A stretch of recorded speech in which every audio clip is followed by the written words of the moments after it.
Jason Tatum, LeBron James at Russell Westbrook, yan ang ating pag-uusapan. Shot here. Final seconds. Bryant for the win. Bang! Forward naman ng Boston Celtics na si Jason Tatum. Hindi naman napigilan na magbigay ng kanyang reaction sa naging performance ni LeBron James. Na sa sobrang lupit nga ng ginawa ni LeBron kanina laban sa Clippers, ay napamura na lang itong si Jason Tatum sa mga pinaggagawa ni LeBron.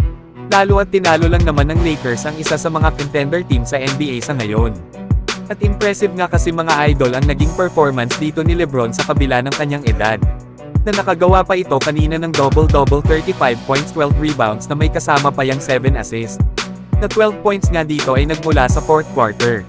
Napilitan nga si LeBron kanina na maglaro ng 42 minutes at dahil na rin ito sa umabot sa overtime ang laban ng Clippers at Lakers.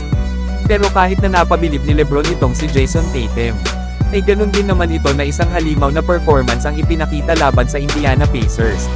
Na talagang dinurog ng kanilang kupunan ang kanilang nakalaban. Tinapos lang naman nila ang laro laban sa Indiana Pacers sa score na 155-105. At nakagawa nga dito si Jason Tatum ng 30 points, 12 rebounds at may kasama pang 4 assists. Kaya maganda rin sana na makita natin na magkaharap ang Boston Celtics at Los Angeles Lakers. Kaso ay sa Pasko pa nga natin makikita ang magiging tapatan ng dalawang kupunan. Samantalang natanggal naman ang kayabangan ni Westbrook. Na bago nga ang naging laban ng Lakers at Clippers ay nagbigay pa ito ng mensahe.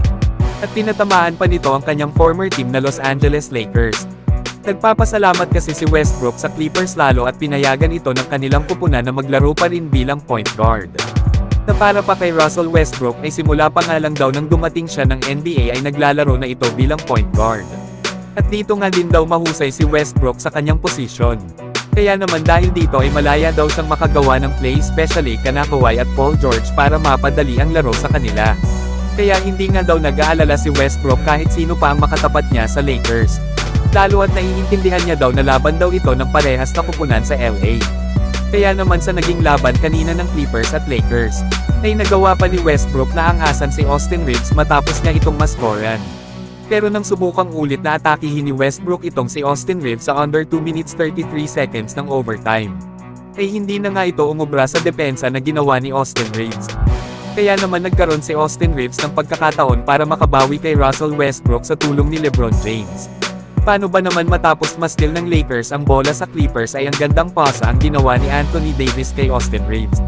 Na agad naman nitong binigyan si LeBron ng alley-oop sa harap ni Westbrook.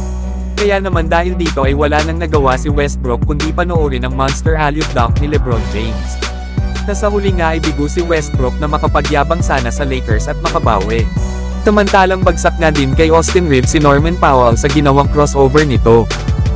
May tatlong sunod pa naman na paghaharap ang natitira sa dalawang kupunan. Pero sa ngayon ay naputol na ang sumpa na 11 winning streak ng Clippers sa Lakers since 2020 pa. Pero kayo mga idol, ano ang masasabi nyo dito? So hanggang dito na lang tayo mga idol. At huwag nyo naman kalimutan mag-subscribe bilang pagsuporta.